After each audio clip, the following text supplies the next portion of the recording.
Marango chenro mag limbe alwora mar Nam Lolwe oyango ni giikore mar rwako kendo rito welo mathoth mabiro yuoro e nyasi mar Madaraka Day ma higani ma idhi bagi e kaunti ma Homa Bay juma manyien. Kaka jafwambo marwa e kaunti ma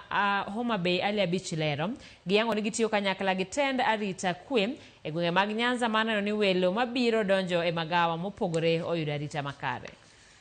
E seche ma sirkal dhi nyime kod keto chenro mowinjore e kaunti ma Homa Bay ndalo aboro kende ibago nyasi mar Madaraka Day ma higani tarik 1 mar dwe manyien e lap tuke mar Raila Odinga e boma ma Homa Bay. Riwruok mochung' ne weche mag limbe e alwora mar Nam Lolwe kata Lake Victoria Tourism Association bende oyango ikruok ma gin go mar rwako welo mabiro yuoro e nyasi mar Madaraka Day ma higani. Jatatije maduong' mar riwruogno Charles Kataro wacho ni giseikore malong'o mar neno ni welo mathoth mabiro yuoro e nyasi mar Madaraka Day e kaunti ni oyudo kuonde nindo morome magawa kaachiel kod kuonde yueyo mamoko manitie alwora mar Nam Lolwe ka okone gisetiego jotije moingo 600 mabiro konyo rwako welo e magawa mopogore kod iko kuonde mag nindo moingo 5,000 e kauntis moluoro Nam Lolwe. We are very ready and prepared as the hospitality and tourism sector to host the expected huge number of visitors in the region. In terms of accommodation, I would briefly say that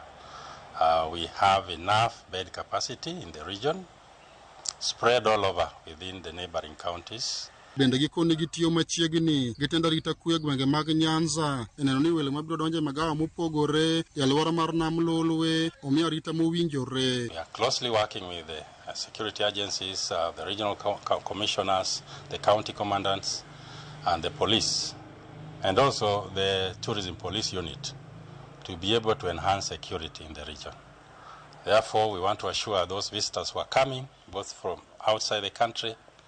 that security is guaranteed. Kendo wago erokamano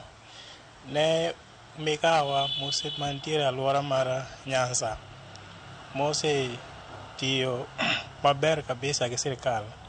mondo ket arita kwe mag welo mabor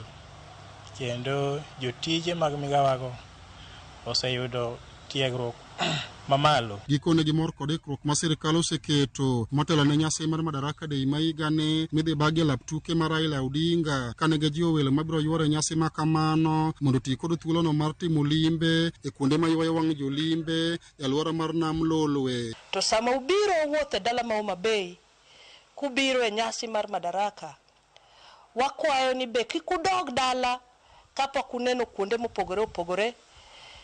Homa Bay County gi alwora mare. Wadwa rwako jo Kenya te kendo wanyisou ni oganda ma jo Nyanza oikore gi hotende madhi rwako wendwa, waikore gi jotijewa madhi rito welo mosetiagi